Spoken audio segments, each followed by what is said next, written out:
15 seconds. Guidance is internal. 12, 11, 10, 9. Ignition sequence start.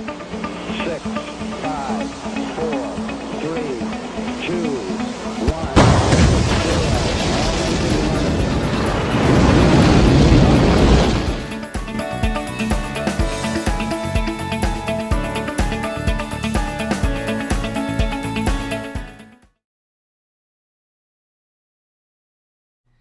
Welcome back, everyone, to another Game Week preview. This video, Game Week 9 preview in the FPL. I am real excited that the international break is over. A lot of hectic, crazy news going on in the international break, like all international breaks. And then this video, Jason has decided to play his wild card. So that's a big one coming up for you guys, right, Jason? Yeah, I played the wild card at the beginning of this international break, and it turned out to be a pretty good move with all the craziness that's happened. And with all the fixture swings coming up, I think it's a great time to use it, and I'm excited to go through that later on in this video. Yeah, if you guys have been following us, I played my wild card last international break, and things went really well for me. I am top 41k now. I think this was an absolute excellent time to play the wild card as well, this international game week. So really looking forward to discussing the game week. But before we go into that, if you guys like the video, it really helps us out, your support. So subscriptions, likes, comments, everything's welcomed, even critiques. Any questions, FPL questions, we'd love to answer in the comments as well, right, Jason? Yep, absolutely. All right, and then also we want to make a quick shout out to Fantasy Football Scout. We are part of their academy and very much proud to be a part of that. Check out our recent article we wrote in the international section of Fantasy Football Scout. A little bit right up on West Ham, a team we like big here, right, Jason? Yep, yeah, you'll see some of them in my wild card, so get ready for that. In this video, we'll be talking a little bit about Game Week 8 recap. We'll go over the schedule, who's on our watch list, and our recommendations. So let's just get right up started. Do it. Tell you a little bit about Game Week 8. So it initially started with a 0-0 game. Brighton and Burnley kind of blanked. Not too much to say about this game. I will say I watched most of it. Danny Welbeck did impress me. He had some good chances, and he finally got a start for Brighton. At 5.5, he's someone I'm taking a look at. Lamptey, fantasy favorite, he got a full 90 and he created chances, and he seems like a good value. Up next, Southampton played very well. 2-0 win. Che Adams with a real class goal, shot in the Blacks one-timer. I would say arguably this was his best game of the season. Also, Southampton defense showed up again. Newcastle had an XG of 0.32. So excellent job from Southampton. Newcastle, not so much, especially their attacking players. Manchester United finally bounced back, kind of like what we were expecting. And Bruno Fernandes with a brace. Marcus Rashford, in addition, he had some promising chances, didn't quite convert, but he was on the assists. And then Fred and McTominay, they did a real good job holding down the midfield. Richarlison was out for this. After that, Crystal Palace really controlled the game against Leeds. I'd probably say this was the most I've seen Leeds really controlled by a team, in my opinion. Real excellent game from Van Aanholt, too. He had 3 shots in the box, including one big chance. Bamford showed his consistency. He had an excellent goal. And then Zaha had an assist as well. Leeds is a great team, regardless of this result. I definitely still like their play defense, and then I have Bamford as well. After that, Chelsea, they did really well too. Chilwell, he had 3 shots in the box, 1 big chance. Timo Werner, 2 big chances. Obviously, Thiago Silva and Mendy in the back, they're really doing a sound job. They didn't get the clean sheet, but Thiago did score. So excellent job by them too. Jason, before you go on to your games, what did you think of the Man United game? I thought it was a great response to some of their subpar performances as of late, and exactly what they needed. And as a lot of people have said, when his back's against the wall, Ole Gunnar Solskjaer somehow always pulls it out. That's a good one. Yeah. All right. So tell me a little bit what you saw in the second half of the games. All right. So first up, West Ham just edged out Fulham. Not quite as convincing a win as we had probably hoped for. But my guy, Tomas Souček, came big with his first goal of the season and the game winner, the 1-0. That also meant the West Ham defensive assets got a clean sheet. I think this is a great week for me personally because I've been a Souček and Shea Adams truther all year, just waiting for them to deliver. They finally did for me in the same game week, so that was just beautiful. Moving on from that. So Tottenham pulled out a very narrow victory against West Brom. I think we all expected a bit more goals in that one, but took an 88th minute goal from Harry Kane to pull that one out. And I think kind of as we talked, ever since Spurs let that game slip to West Ham when they drew 3-3, Mourinho's really gone a lot more defensive minded since then. We're seeing a lot of those like big attacking returns kind of drying up, and then with their fixture turn coming up for the worse, I'm a little lukewarm on Tottenham attacking assets right now, even though Harry Kane is still probably the best striker in the league as of this moment. Moving on from that, so Leicester versus Wolves. Wolves' attack continues to struggle. They're really not producing right now, and their great fixture run is over. Their defense is still pretty solid. It was a little unlucky for the Kilman PK that was given up for a handball. Then there was another PK given up by Ait-Nouri. But for the PKs for Leicester, Vardy hit one and he missed one. And I think, Vardy's been very PK reliant this year. I know he has pretty good fantasy hauls. Normally I like a guy on PKs, but I think he's just a little bit too reliant on them for me to want to invest that much money in a player right now. City Liverpool drew 1-1. Some assets were on the score sheet there with Salah with a goal, Mane assist. For City, Gabriel Jesus is back and he scored with a KDB assist. But big news there is KDB also missed a penalty kick. As of this moment, there's no reason to suspect that he's off of PKs, but it does give you a little bit of worry. Overall, I still expect him to continue to be on them, and I'm going to draft him into my team with full confidence. Lastly, impressive Aston Villa just absolutely trucked Arsenal 3-0. That game really wasn't even that close either. It could have been even more than 3-0 if we're being honest. But right there, the Villa defensive assets like Emiliano Martinez in net got a clean sheet. Ollie Watkins was at the double. He's had some very impressive underlying stats as of late. Grealish had another assist. Barkley had an assist. So all the assets keep delivering for Aston Villa. And with their upcoming fixtures, I'm pretty high on that team. Yeah, definitely have to say that was probably the shocking result for me, seeing Arsenal struggle against Villa. Really impressed by Villa all season long. This is a team that was fighting for relegation, barely made it. We all kind of thought Grealish was leaving, and now look at them now. Really incredible stuff from them. Yeah. Do you see that touch from Grealish in the England match? I took a real nice break off football this past few weeks and haven't really paid much attention. What do you think? You think Grealish should be a starter in the Euros? As of right now, yeah, he's playing that well. Wow. Oh, wow.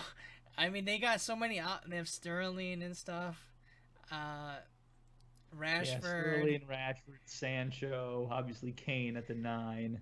Yeah. They're pretty loaded up there, but I feel like if his form continues, Grealish has to start. That's quite the bold statement there, Jason. I don't know if I can't agree with it, but I like the phrase. I like the bold pick there. All right, let's go real quick recap here on our teams. My team did really well, thanks to Chilwell, Walker Peters, and Martinez clean sheets. Well, not Chilwell had the assist, I believe. Yeah. Oh, he had a goal. My bad. Yeah, goal. Anyways, yeah, this was like 2 weeks ago. We keep it's easy to forget. Kane kind of saved us at the end, like you kind of said. And then Bamford showed consistency again, which is always great. My 2 transfers this week is kind of something we've kind of been hinting at last video too. Time to invest in Manchester teams. I have Rashford already. Not having Man City has kind of worried me all season long. And now I'm kind of taking that off because I have Cancelo in for Robertson and then Son out and KDB in the fantasy legend.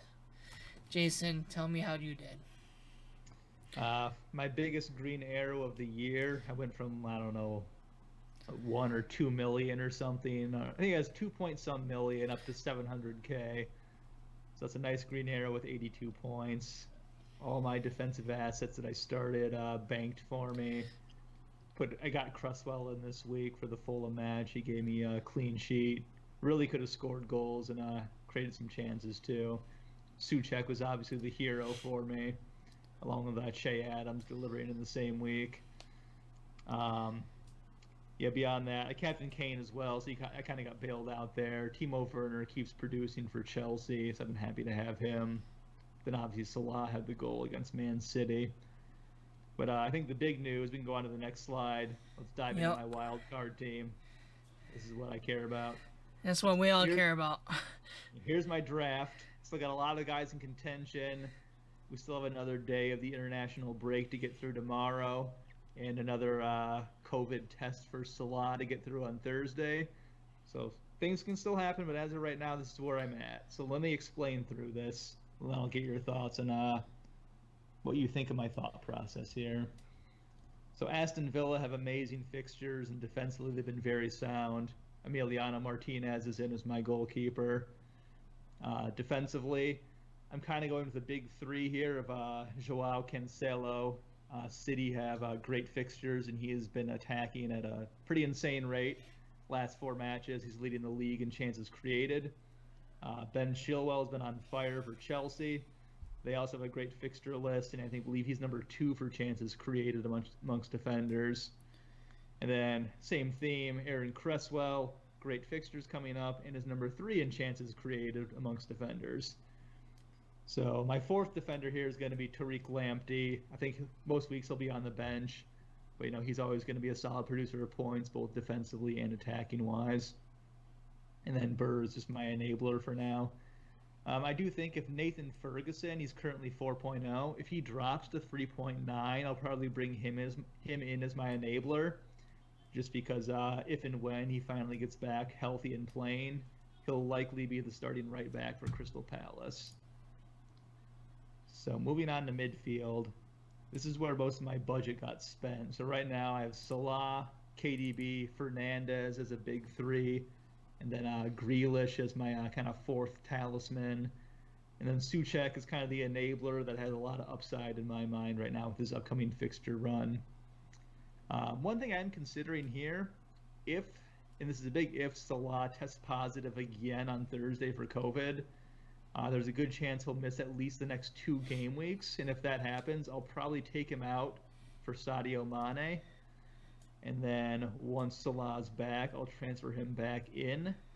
And assuming Salah drops by 0.1 in that time span, I will be able to afford it. So it's a little risky, but for me, I'm trying to play catch up a little bit here, so that's my option. If Salah tests negative on Thursday, I'm just going to keep him in my squad, knowing he's probably going to miss one game week. I'll, grin and bear it for that, and then just keep going with him. But that is my midfield.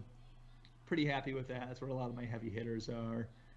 Forward line, some budget options here, but I really like them. First and foremost, Dominic Calvert-Lewin. Been on fire this year. Everton's next 3 fixtures are absolute gold, so I think he has to be in my team. And then 2 more budget options, Patrick Bamford and Ollie Watkins. So Bamford has a bit better underlying stats right now, but Ollie Watkins has the better fixtures going forward. If I had to choose between the two, I'd probably go Watkins, but for me, I'm just going to go with both of them. Now, before I get your opinion, I'm just going to say it right now. My biggest worry is that I do not have a Chelsea attacker in my team. I really wanted to get either one of Werner or Ziyech, but in order to afford either one of them, I would have to make a lot of downgrades throughout my team, and I don't know that I want to do that. But that's my one regret I have right now. So all that being said, Beraht, what do you think? Yeah, first let me just really quickly touch on the Chelsea. I think Chilwell is definitely the most safest option and best play for Chelsea. We've kind of had him. I've had him for like three game weeks now or so. Definitely the best choice out of them all. Next is it's definitely a discussion. Chelsea assets, attacking assets, who you should go with. A lot of people are extremely high on Ziyech. I see that. I see that, and I can agree with them. So I see their standpoint.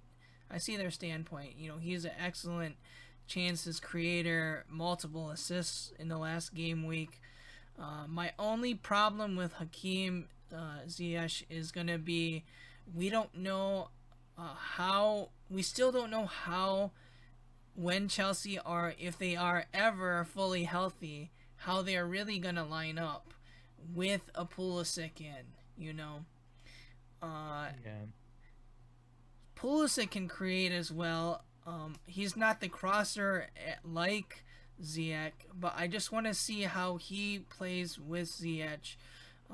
And also, I mean, you got to have the other big money spender German on the field as well. You got to have both. I think both Germans will be on the field. I'm just curious how. And then we know Lampard likes to tinker, so I'm just not sold yet on him because we haven't seen enough. I haven't seen enough games. And Mason Mount could bench him at any point with Lampard. Yeah, that's another thing. Yeah.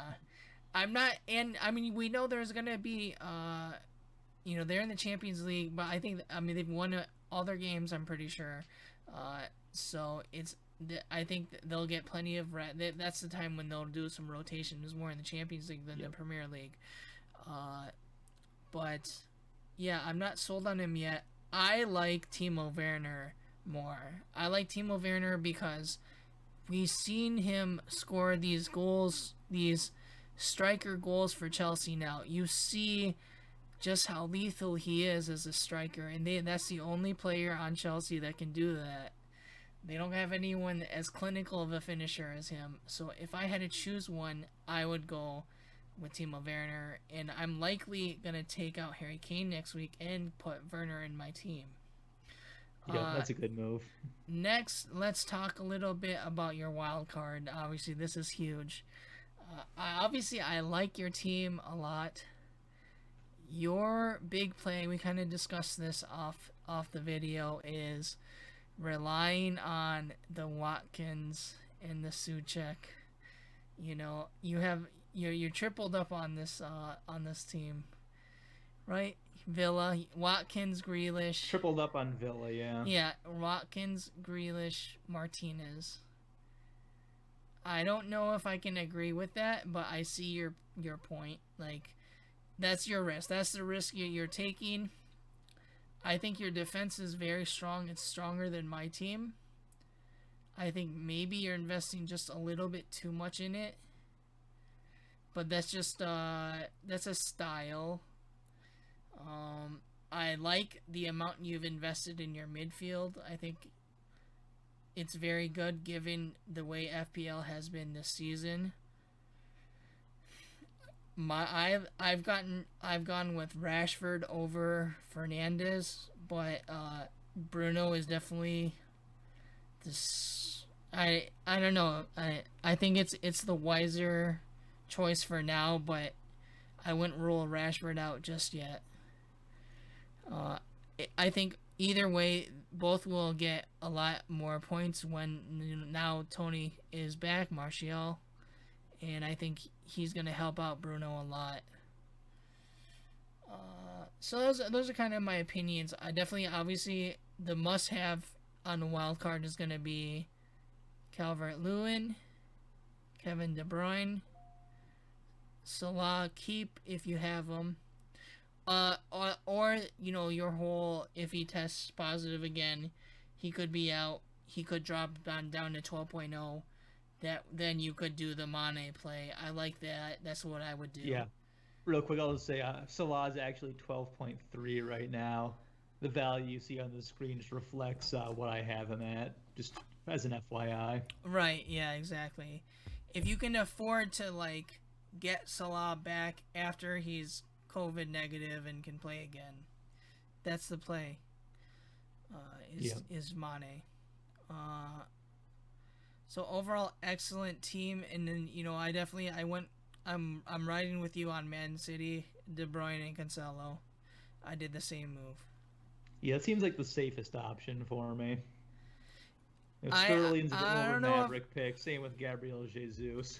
Yeah, safest option for Manchester City, but I wouldn't call it a safe option in FPL in general, because we haven't seen this team really take off yet. That's true too. I think the defense is safe. The safe is Cancelo's, as long as he starts, and we know he's been starting. That seems like a good someone in defense, whether you want him or a center back. That's a safe option. KDB at 11.5, given his current season, is a little bit of a risk, but it's a risk I'm taking too. What do you think? You think that's a risk or no? It's a little risky, but at the same time, even with the amount of injuries and kind of stop and start he's had, he's still creating chances at a pretty elite level. So I think, once they have Gabriel Jesus back, a true number 9, and Sergio Aguero's not too far away, I think they're getting healthy, and I think they'll kind of get back in the swing of attacking again once they get all their team back. Because if you look at KDB, a lot of these games have come without a true number 9 in the team, and I think they've all kind of struggled as a result. They don't have the true focal point and finisher. Yeah. So part of that is also, when they get healthy, it's going to help KDB as well, even though he's been part of the problem with not being healthy. Yeah, I 100% agree with the whole number 9 thing. It's pretty much proven if you look at the stats. They all do better. It's De Bruyne and Sterling. Yep. One more call out I'll have real quick. I have him on my in contention, but I don't think he's going to come into my team. If you're looking for a big differential coming up, I think Alex Telles is a pretty good one. I was going to ask you. Yeah, Luke Shaw's hamstring is hurt. He's going to be out at least a few more weeks as far as we know. And with Manchester United's strong schedule coming up and Telles' strong attacking abilities, I think he could be a great option to get you some differential points. One note is that he did test positive for COVID again over international break, even though he's already recovered from it. So I think what that means is that he no longer has the virus, but he has enough of the you might know the term. Yeah, he has enough of the viral load. He's still shedding his viral load, so then he can still pass it to others. Kind of like people that are asymptomatic but are still passing it to others. Yep. So keep an eye on that before you make any move for him. I didn't know that. Yeah, tell us. Yeah, I was definitely gonna ask you about that. That's the wild card. I mean, that's a bold play, is Telles. If we're seeing Pogba out, and then they're going Fred, who's been great, and McTominay too, I think it's kind of helped solidify them a little bit. investing in a Man United defense isn't something I disagree with. Yeah, like you said, once they move from Pogba to two more defensive-minded midfielders, that's really taking care of a lot of the defensive issues they've had. So yeah, defensively sound with like nice fixtures coming up. It's not a bad idea to get invested there too. Yeah, but that's still just a mild. That's a risk still. I'm not sure about. Yeah. Okay, let's move on. Is there anything else you wanted to talk about on your wild card or? That's all I have for now. But once the international break matches resume tomorrow, and all the injuries and COVID tests start pouring in again, I'll probably have to reshuffle the entire thing by the time the game week actually starts. Yeah, I hope KDB and Cancelo are good. All right, let's move. All right, let's talk a little bit the schedule. We've kind of talked about this in prior videos. We're liking the Manchester teams a lot now, and then we're also fairly high on Chelsea after game week 11. If you have Everton, they're a great hold. Aston Villa is a huge team. Like multiple options from them. Jason, anything else on the schedule? Yeah, I think you hit most of it. I would just say, Crystal Palace's excellent run is coming to an end pretty soon, and they have a pretty tough schedule. As if you guys are in like Wilf Zaha, who's been fantastic, you might want to consider getting out of him after these 3 matches are up. Yeah. But until then, the one that really stands out to me is Aston Villa's run right here. It's pretty golden, both defensively and attacking wise. I think that's part of the reason why I have the triple up is both form and fixtures right now. I don't think I'd agree with this Burnley, and just looking at Crystal Palace's schedule, Burnley away is a bright green. I definitely don't agree with that. Burnley's been one of the best defensive teams traditionally last year, and they're looking better this year too. If you look at the last 4 game weeks. Yeah, they started off pretty rough when they had a lot of injuries, but yeah, like you said, since they've gotten healthy in these last few weeks, they've kind of returned to the defensive stalwarts they always have been. Yeah. So yeah, attacking wise for Palace, that might not be the easiest match. Yeah, but I mean, I'd hold until Spurs, then get out. Yeah. Okay, the watch list, pretty much similar to our prior videos. No real huge additions. Another question I'd ask you, Jason, is Diogo Jota. What are your thoughts on him if Salah is positive and maybe he has to sit out a game week, maybe 2 game weeks? Yeah, I think he's really earned his playing time for Liverpool right now.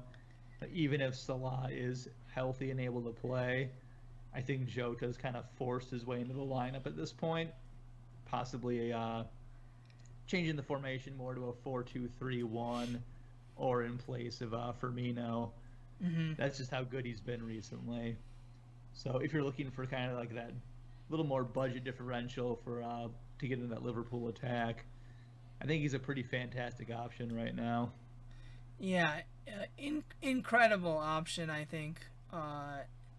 Someone I wouldn't be surprised if he's on my team in the next 2 game weeks. We'll see. I mean, Liverpool's schedule is kind of average. It's not above average, and then there's also Champions League, other things like that. But I wouldn't be surprised if he's on my team soon. Okay. So now let's move on to a player spotlight, kind of a player we've talked about a little bit on this video. Manchester City has an excellent schedule coming up. Over the last 4 game weeks, Manchester City has kept 2 clean sheets and they've only conceded 2 goals. They are the number 1 defense right now.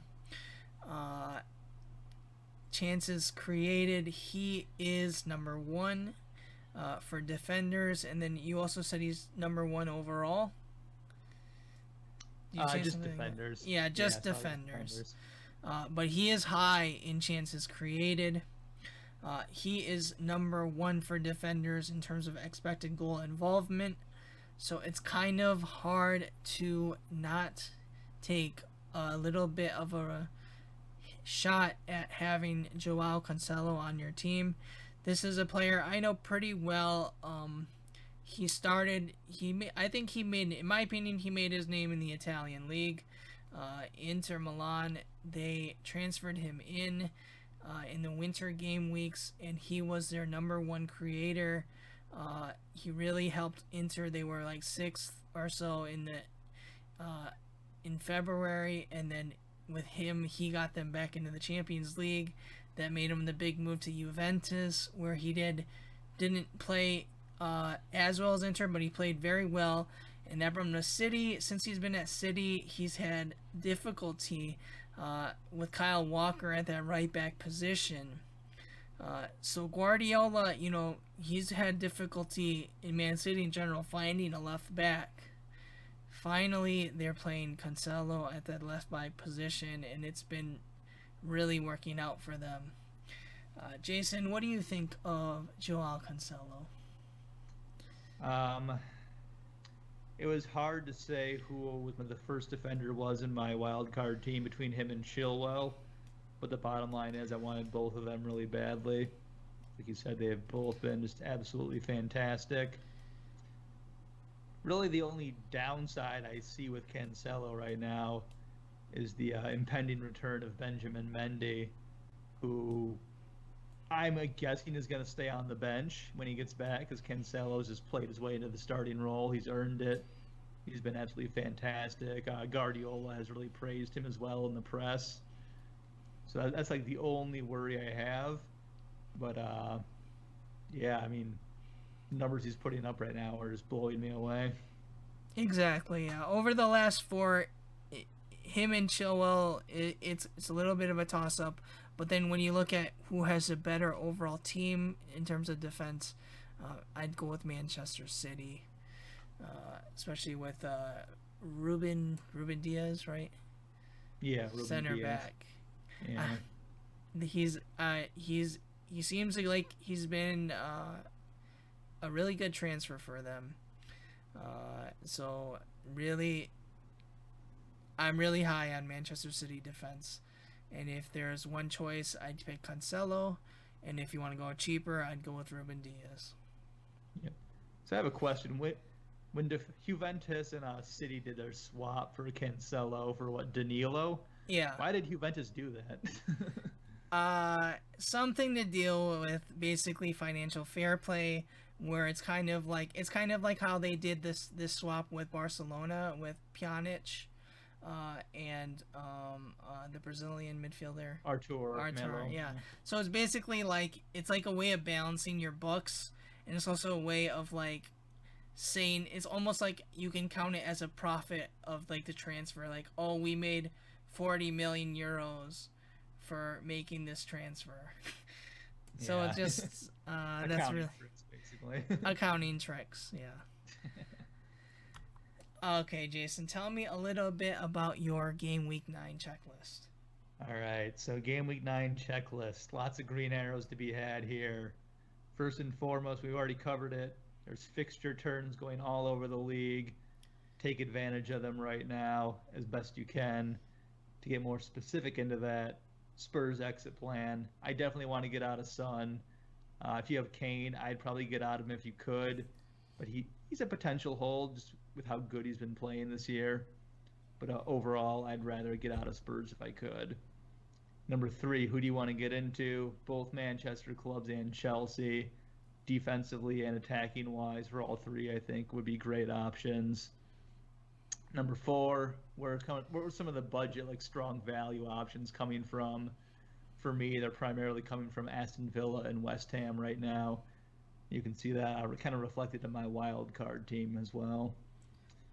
Game Week 9, who are we going to captain? We actually have a lot of choices in Game Week 9.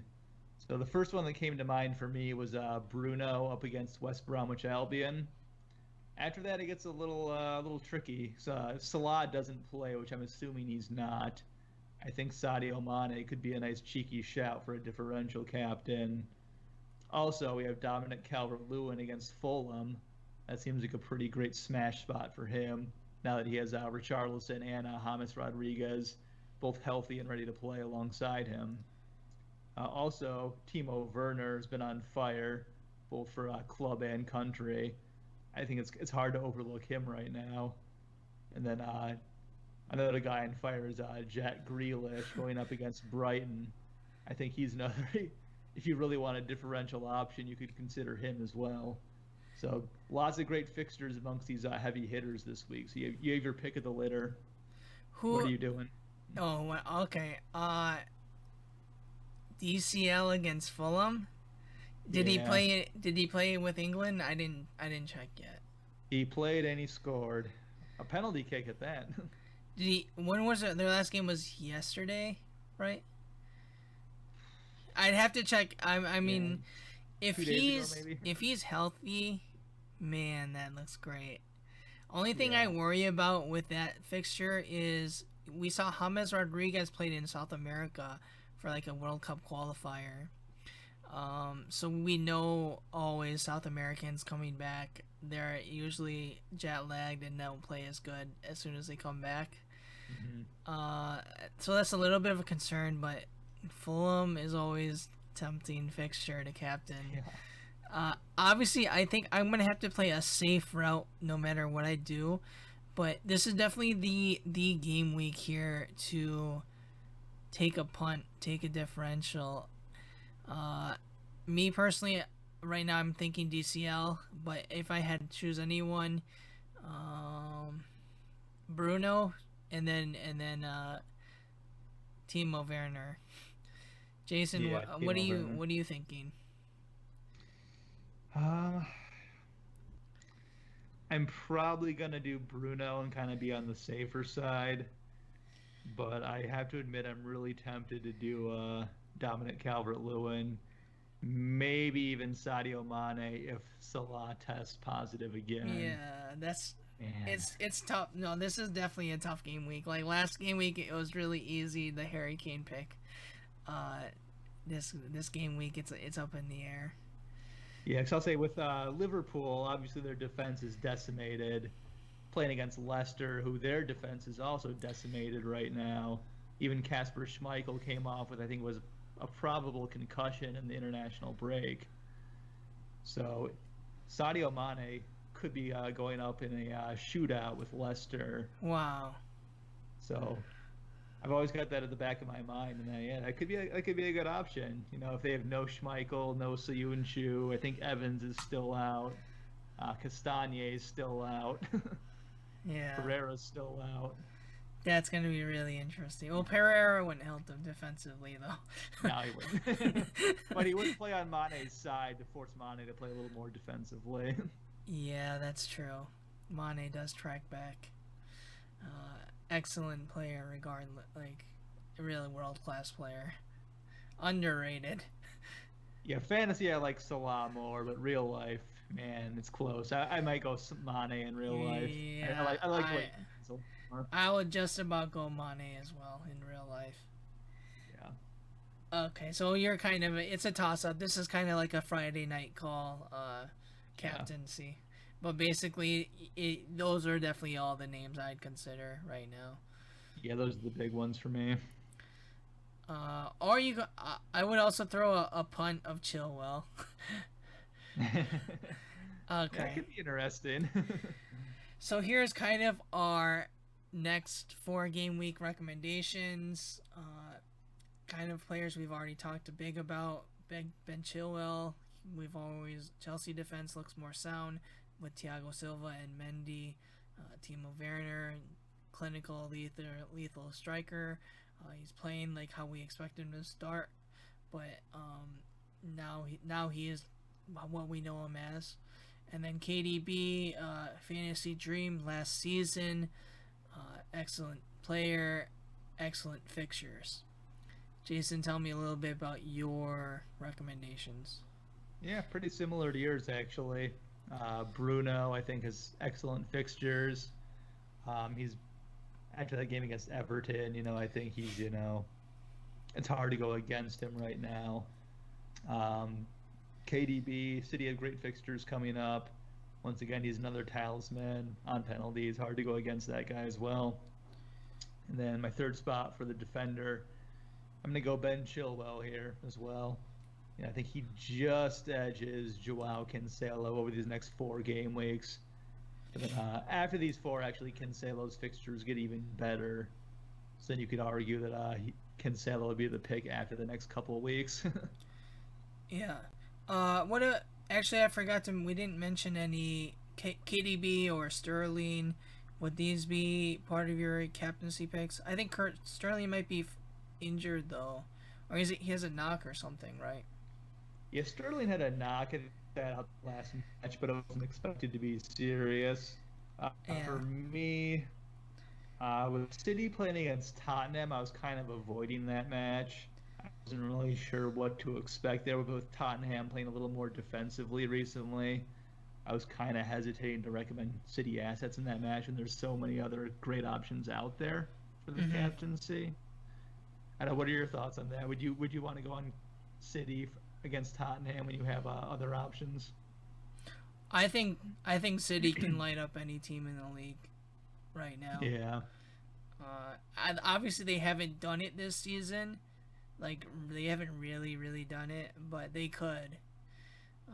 So it's not something I'd be against is KDB.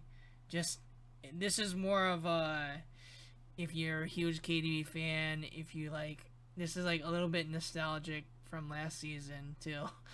But, yeah, he's not a bad choice. I wouldn't pick the Spurs assets against City though. I would pick the City assets against Spurs, but I wouldn't really pick the Spurs assets against City. That's the way I'd think about it. Right. All right. Just another final quick shout out to our league. Big shout out to Brendan. He's been number 1 for so many game weeks. So huge shout out to him. I have overtaken him. Wow. Okay. Let's see how long that lasts. I don't. We're only like roughly a quarter or so away with the season, so there's so much time. Really, anyone within 130 points is still in striking distance. Yeah, especially if you're in the top 10 like I am now. Finally. Nice one. With that big arrow. Yeah, I mean, we see you scored 82 points. It's a huge pull for you. 80 points or so is not, that can be easily caught up within 6 game weeks or so. I don't see that being an issue. Anything's possible. It's possible. Yeah, I'm on my wild card now. I'm ready to shoot up that table. Yeah, for sure. That wild card, it's going to be an interesting few game weeks watching your team, Jason. I look forward to it. All right, I think that just about does it for this week's video of the FPL preview. Again, you guys like the content. We really appreciate the likes, comments, subscriptions. Follow us on Twitter as well. Links is in the description. Be on the lookout for our UCL video. I'll likely be shooting it sometime this weekend or Friday. Jason, any final thoughts here? Yeah, I'd say still a lot of week left with this international break. Just please keep your eye on the news before you make any transfers. Look out for positive COVID tests, little knocks that might have happened over the break. Like I said, my wild card team, I'm pretty happy with it now. That could change in an instant with one bit of bad news here or there. So these breaks have been pretty killer. So I think that's another point. If you do have transfers over an international break, do not use them early. You have to save them until the very end. Price changes. It's nice to get them in before the price rises or declines, but it's worth it to wait, in my opinion, in this new COVID world. Yep. Definitely be on the lookout for the news. I had to make my transfers today because I was too scared that KDB would go up in price. Or Cancelo. A lot of people are adding them.